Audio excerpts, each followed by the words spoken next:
Danas mi na putevima imamo 22 kamiona sa opremom, to su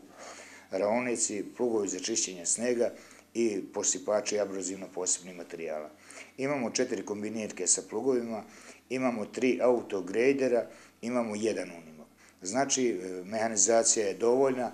da izvršimo intervencije i da pružimo zahtevani nivo usluga na kompletnoj mreži magistralnih i regionalnih puteva, odnosno puteva prvog i drugog reda, i deo prekategorisanih puteva koji su bili ranije regionalni putevi, sada su opštinski putevi. Tako da su na svim putevima na području Pešterske visoravni angažovana sredstva rada koja vrše intervenciju i u najkraćim vremenskim periodima ti putevi, ako ne bude zavejavanja i snežnih nanosa, bit će za normalno odvijanje saobraćaja, s tim da je obavezna upotreba zimske opreme i lanaca. Sve potrebe koje nastaju sticajem okolnosti zbog povisine snega, snežnih nanosa, AD Novi Pazar put je u situaciji da otkloni i da se normalizuje, da drži putne pravce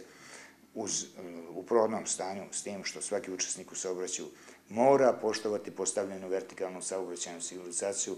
koja je primerena za ovakve uslove kakve su